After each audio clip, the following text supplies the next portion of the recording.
ঘূর্ণিঝড় রিমালের কারণে সমুদ্র উপকূলবর্তী এলাকা পটুয়াখালীর কলাপাড়ায় ভারী বৃষ্টিপাত হয়েছে। সমুদ্রের পানি বেড়ে প্লাবিত হয়েছে লোকালয়। এই খবর জানাতে আমাদের সাথে সহকর্মী ইশতিয়াক ইমন যুক্ত হচ্ছেন সেখান থেকে। ইমন, রিমাল আঘাত হানার পর উপকূলের সব শেষ পরিস্থিতি এখন কেমন দেখছেন?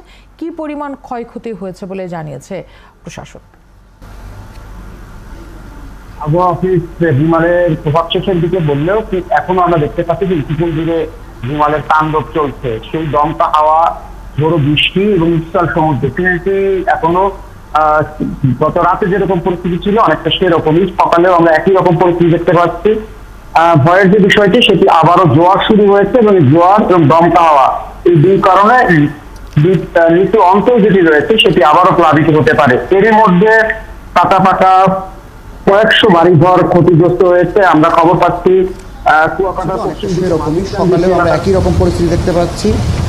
ভয়ের যে বিষয়টি সেটি আবারও জোয়ার শুরু হয়েছে এবং জোয়ার এবং দমকা হাওয়া এই দুই কারণে নিচু অঞ্চল যেটি রয়েছে সেটি আবারও প্লাবিত হতে পারে। এরই মধ্যে কাঁচা পাকা কয়েকশো বাড়িঘর ক্ষতিগ্রস্ত হয়েছে। আমরা খবর পাচ্ছি কুয়াকাটার পশ্চিম দিকে মাঝিরকান্দি একটি এলাকা রয়েছে, সেখানে শতাধিক বাড়িঘর এরই মধ্যে বিধ্বস্ত হয়ে গেছে ঘূর্ণিঝড় রিমালের তাণ্ডবে।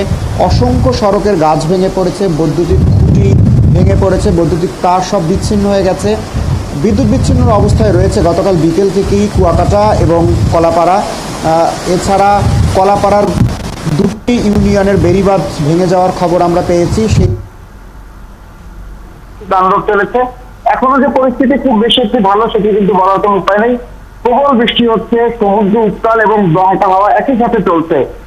রাঙ্গাবালির অবস্থা যদি বলি, পটুয়াখালী রাঙ্গাবালি একেবারেই বিচ্ছিন্ন একটি উপজেলা সমুদ্রের মোহনায়।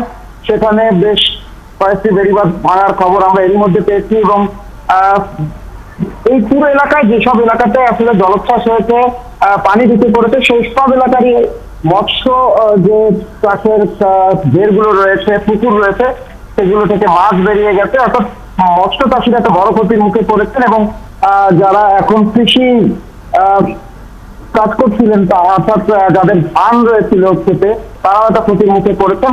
সবকিছু এই পরিস্থিতি থেকে আসলে কখন দুপুর বা বিকেল নাগাদ যদি উন্নতি হয় তাহলে বাদ বাকি পরিস্থিতি যে এলাকাগুলো ক্ষতিগ্রস্ত হয়েছে সেগুলোর আশ্রয় কেন্দ্রে কত কি পরিমাণ মানুষ অবস্থান করছে এখন? ইমন, দেখুন, আশ্রয় কেন্দ্রে যে পরিমাণ মানুষ গত রাতে ছিল, গতকাল বিকেল পর্যন্ত খুব বেশি একটি মানুষ আসেনি। সোমবার পর পরিস্থিতি খারাপ হওয়ার পরে আমরা দেখেছি বেশ কিছু মানুষ আশ্রয় কেন্দ্রে এসেছে, কিন্তু সকালের আলো ফোটার সাথে সাথে তারা আবার নিজস্ব যে বাড়ি ঘরের মালামাল রয়েছে, গবাদি পশু রয়েছে, সেগুলো রক্ষার জন্য তারা চলে গিয়েছেন। একেবারে নারী, শিশু এবং বয়স্ক মানুষরা আশ্রয় কেন্দ্রে খুব বেশি একটি মানুষ নেই। বেশ কিছু আশ্রয় কেন্দ্র আমরা দেখেছি ফাঁকাও রয়েছে, যেহেতু বিদ্যুতের একটি সমস্যা রয়েছে এবং সেখানে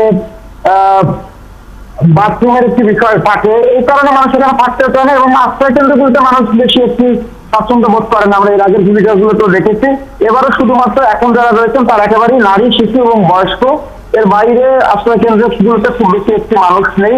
যে যার মালামাল রক্ষার জন্য আসলে আশ্রয় কেন্দ্রগুলো থেকে বেরিয়ে গেছেন। এখনো যদি আপনি ছবিতে দেখতে পাচ্ছেন কিনা আমি জানি না, একেবারেই উত্তাল সমুদ্র। কুয়াকাটা লাগোয়া যে বেড়ি বাঁধটি রয়েছে সেই বেড়ি বাঁধে আসতে পড়ছে।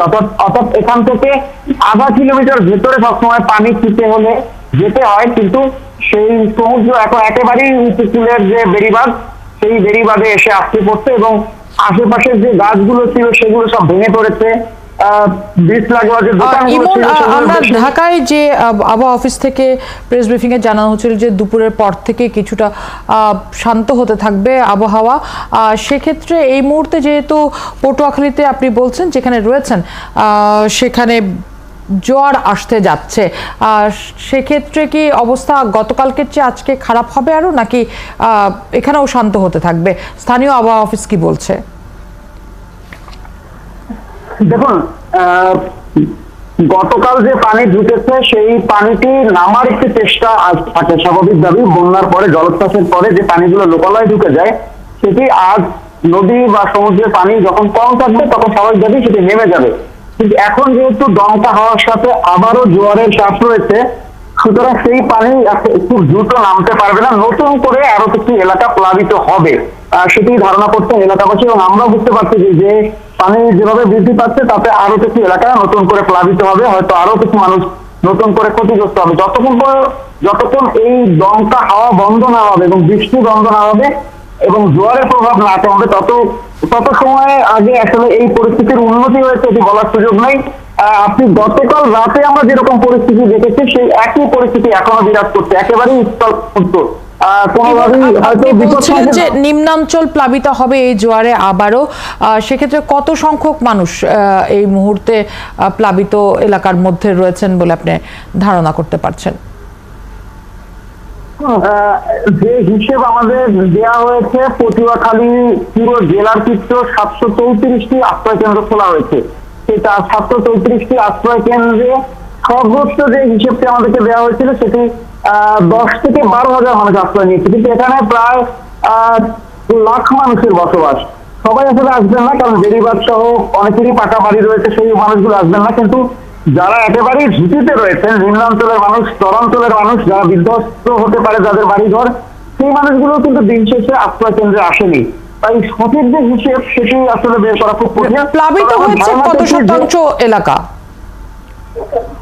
আর ফারান, আমি শুনতে পাই আপনার প্রশ্নটি। ঠিক কতখানি এলাকা বা কত শতাংশ এলাকা প্লাবিত হয়েছে নিম্নাঞ্চলের? দেখুন, নিম্নাঞ্চলে রাঙাবালির যে চরাঞ্চলগুলো রয়েছে, 3টি ইউনিয়নের বেশিরভাগের অংশই প্লাবিত হয়েছে। একেবারেই জেলার মোটা দাগের হিসেবটি এই মুহূর্তে বের করা সম্ভব না, কারণ ত্রাণ ও দুর্যোগ মন্ত্রণালয়ের যে হিসেব রয়েছে বা যারা এই হিসেবটি আমাদেরকে দেবেন সেই হিসেবটি এখন পর্যন্ত পরিষ্কার নয়। একেবারেই যোগাযোগ বিচ্ছিন্ন অবস্থা। যে রিমোট এলাকাগুলো রয়েছে, দুর্গম এলাকাগুলো রয়েছে, সেগুলোর সাথে যোগাযোগ স্থাপন করাও যাচ্ছে না।